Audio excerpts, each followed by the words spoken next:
Hello दोस्तों, मैं आपको आज प्रारंभिक इतिहास के बारे में बताऊंगा। मेरा नाम मनीष है।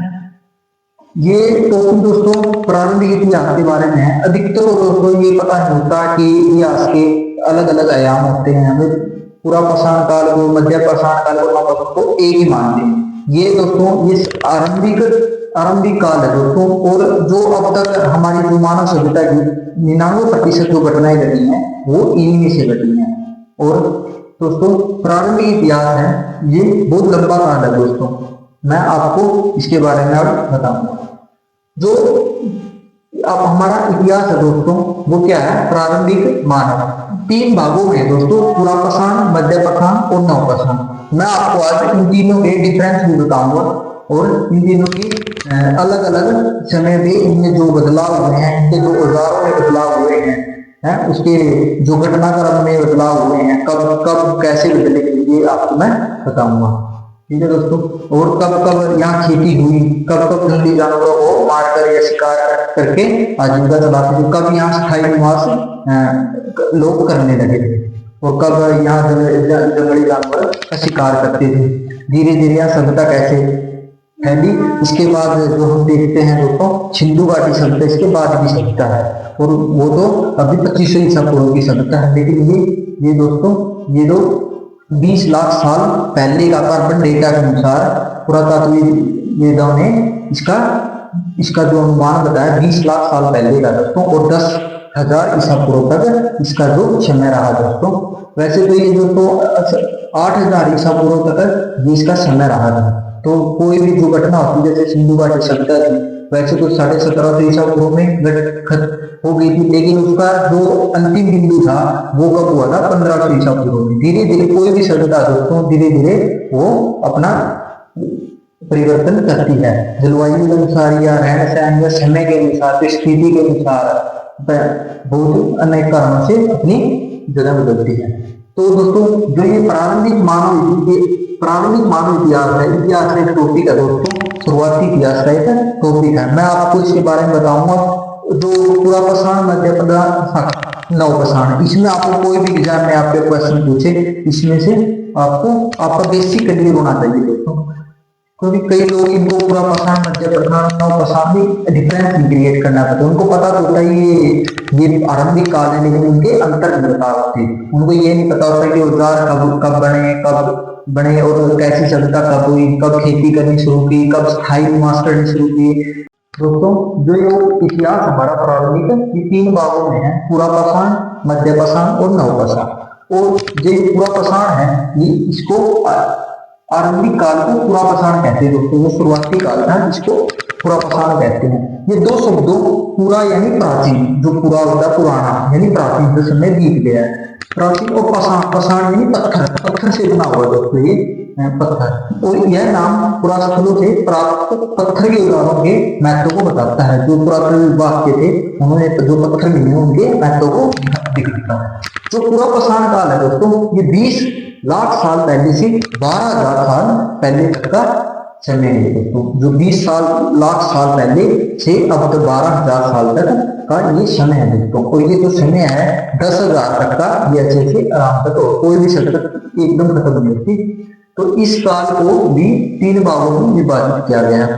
काल को 3 विभागों में विभाजित किया है, आरंभिक काल, मध्य काल और उत्तर काल। ठीक है दोस्तों। जो पुरापाषाण है दोस्तों इसको आरंभिक काल और मध्य काल और उत्तर काल में विभाजित किया है। जो पुरापाषाण काल मानव इतिहास का लगभग 99% कहानी इसी काल के दौरान घटी। जो मानव इतिहास की दोस्तों अब तक जो कहानी है 99% इसी काल के अनुसार घटी। मध्य पाषाण काल क्या दोस्तों? जिस काल में हमें पर्यावरण बदलाव दिखते हैं।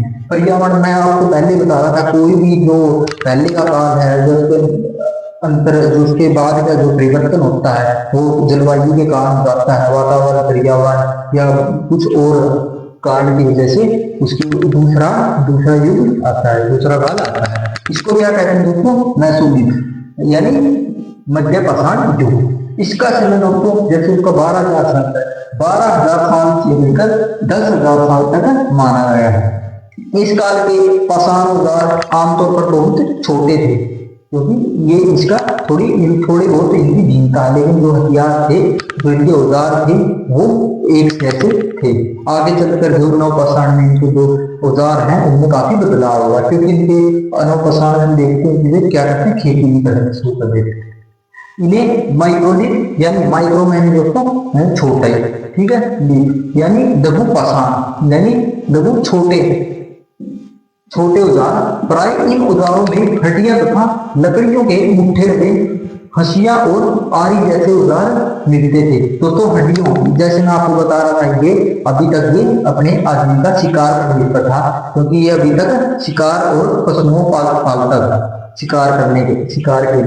और कभी कभी तो दोस्तों जैसे कोई खाने की कमी हो जाती तो ये क्या करते थे, जो अपने पालतू पशु रखते थे उनको खा लेते थे, ठीक है दोस्तों, उनको रखते थे। ये इस मध्य पाषाण की आदत है, इसमें थोड़े थोड़े पशु को रखने भी लग गए थे और अंतिम दिनों में इनको खा भी जाते थे, यानी दोनों भेड़ मांसाहारी भी थे। ठीक है, साथ साथ पूरा पाषाण युग वाले औजार भी इसी दौरान बनाए गए। मैं कह रहा था क्योंकि जो बाद का काल आया है, जो ये इससे पहले के काल पूरा पाषाण काल से संबंध रखता है, और जो इसके बाद काल आएगा इसकी नींव भी मध्य पाषाण में पड़ी। जो खेती होती थी वो नव पाषाण में होने लगी थी, लेकिन जो नींव पड़ी थी वो पहले पड़ी थी दोस्तों। जैसे हम कहते हैं कोई मकान बनता है उसकी नींव पहले होती है, तो नव पाषाण काल की आदत इस काल की अवधि 10,000 साल पहले के काल के बाद के काल से मानी जाती है। इस युग में दोस्तों मनुष्य ने पत्थर के सुंदर तथा तेज हथियार बनाने शुरू किए, तो वह आग जलाना, देखो आग जलाना, मिट्टी के बर्तन बनाना, कपड़े बुनना, खेती करना। दोस्तों हम देखते हैं जो नव पाषाण युग है इसमें मानव का मस्तिष्क का विकास हो गया था। जैसे हम आज तक देखते हैं, जो शुरुआती दौर में हमने क्या देखा था दोस्तों, पूरा पाषाण में क्या होता था दोस्तों, जो हमारे जो हाथ होता है झुके हुए थे, और झुके हुए थे हमारे जो मस्तिष्क का पूरा विकास नहीं होता था, क्योंकि पूरा विकास नहीं था, वे अपना खाना या अपना आजीवन श्रम नहीं कमा सकते थे, और उनको शिकार करने पर निर्भर रहना पड़ता था।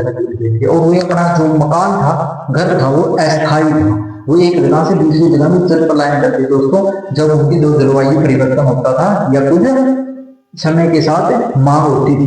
तो नव पाषाण युग है दोस्तों, इसमें खेती करना सीख गए थे। ये खेती करना भी कैसे दोस्तों, जैसे इनको पता चल गया था जो बीज मिट्टी में पड़ता है नीचे, फिर उसकी सिंचाई होती है, सिंचाई के बाद जो पौधा बनता है उसका इन्हें बीजे महत्व का पता था, तो उसको पौधे की रक्षा करने लगे थे दोस्तों। उनको पता चल गया था कि इस पौधे की रक्षा से मतलब आगे फसल पैदा होगी। तो इस युग के मनुष्य ने खेती करना, बाजरे की, गेहूं की, चावल की, ये जो खेती करना शुरू कर दिया था। कुछ साक्ष्य जिनको मिले हैं, जैसे कर्नाटक में मिले हैं दोस्तों, महाराष्ट्र में मिले हैं दोस्तों, उनके जो पुराने साक्ष्य मिले हैं जो खेती के मिले हैं चावल।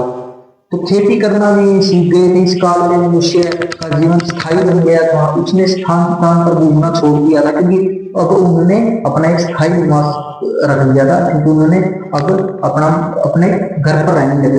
अब वह स्थायी रूप से एक साथ रहने लग गए थे, क्योंकि अब उनका पहले क्या था दोस्तों, वे एक झुंड में रहते थे। अब क्या है, अब जीविकापार्जन के लिए वे अपने मकान स्थायी निवास में रहने लगे, और पशुओं का प्रयोग खेती के लिए धीरे धीरे उन्होंने करने लगे। और जैसे कहते हैं ना हमारे ईश्वर ने सृष्टि बनाई, ईश्वर ने मतलब लोगों को बनाया है, लेकिन वैज्ञानिकों ने ये गलत साबित कर दिया। क्यों? वैज्ञानिक कहते हैं कि जो हमारे हाथ पैर थे झुके हुए थे, इसलिए झुक कर चलना पड़ता था। और आज देखो शाहरुख खान की तरह आज क्या करते हैं, हाथों को सीधा करके चलते हैं। तो समय की बात होती है, हमारा आज के समय मस्तिष्क का विकास हो गया, वो भी धीरे धीरे हुआ दोस्तों, ये पहले के काल में ऐसे था। ठीक है दोस्तों, मैं आशा करता हूँ आपको समझ में आ गया होगा, इन तीनों के बारे में आपको समझ में आ गया होगा। एक बार दोबारा वीडियो देख लेना दोस्तों। धन्यवाद।